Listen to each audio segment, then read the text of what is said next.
पाकिस्तान की गवर्नमेंट ने ना हम आम लोगों को इतना यूज़ टू कर दिया है कि जब भी कोई क्राइम हमारे ख़िलाफ़ होता है एज़ अ विक्टिम और एज़ अ सोसाइटी, हम एक दूसरे को बस यही तलकीन करते रहते हैं कि ऐसा ना करते तो ऐसा ना होता, वैसा ना करते तो वैसा ना होता। मैंने अभी एक वीडियो लगाई थी जिसमें पेरेंट्स के बारे में बात की कि उनका कोई बच्चा जाता है दुनिया से रेप की वजह से, मर्डर की वजह से, तो पेरेंट्स को पता है, वो ख़ुद भी यही सोचते रहते हैं कि काश हम ऐसे कर लेते, वैसे कर लेते। तो लोगों ने फिर से ही कहा कि नहीं जी, पेरेंट्स को ध्यान रखना चाहिए। हम कब कह रहे हैं कि पेरेंट्स को ध्यान नहीं रखना चाहिए? लेकिन अगर आप इस प्रॉब्लम का कोर देखें तो बात ऐसी है कि crimes are bound to happen. और ये क्यों होते हैं? क्योंकि एक क्रिमिनल चूज़ करता है कि वो क्राइम करेगा। हमने सोशल कॉन्ट्रैक्ट किया, सोसाइटीज़ बिल्ड की, इंस्टीट्यूशंस बनाए, किस लिए? ताकि पीस मेंटेन किया जा सके, अमनो अमान कायम किया जा सके। और किसको रिस्पॉन्सिबिलिटी दी पीस मेंटेन करने की? गवर्नमेंट को, अथॉरिटीज़ को, जो कि मुल्क चलाएंगी।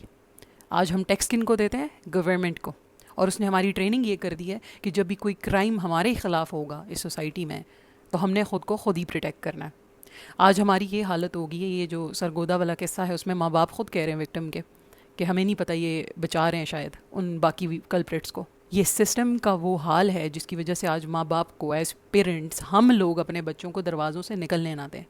ये हमारी ट्रेनिंग होगी भी है जिसकी वजह से विक्टिम ब्लेमिंग होती है। लड़कियों के रेप हो जाए तब भी लड़कियों को कहा जाएगा बंद हो जाओ कमरों में, घरों में बंद रहो।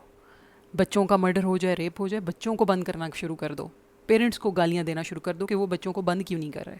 और जो कोर रिस्पॉन्सिबल है इस पूरे इक्वेशन में, जिसकी वजह से क्राइम प्रिवेंट नहीं हो रहा, वो अथॉरिटीज़ बैठ के मज़े से पैसे छाप रही हैं। ये है हमारा मसला। लेकिन गलती कहाँ पर हमारी है कि अब हमें शायद इस ट्रेनिंग से बाहर निकलना पड़ेगा कॉन्शियसली। जब भी कोई क्राइम होगा उसकी सीधी लैंग्वेज इस्तेमाल करें भाई, सीधा फ्रेज इस्तेमाल करें। The shitty government of this country is responsible for not protecting its citizen. It is as simple as that. तो हम तो बच्चे बचा भी लेंगे, घरों में भी बंद कर लेंगे, लेकिन घरों के अंदर अगर बच्चों के साथ कुछ हो जाए, क्योंकि ज़्यादातर पाकिस्तान में केसेस में यही, जिनको फैमिली जानती है, ऐसे लोग रेप कर देते हैं बच्चों के, लड़कियों के, और बाहर निकलें तो छेड़ते रहते हैं। क्या करें? बंद हो जाएं सारे? तो मेरा ऐसा मानना है कि जिसकी रिस्पॉन्सिबिलिटी है उसको कसूरवार ठहराना ज़रूरी है।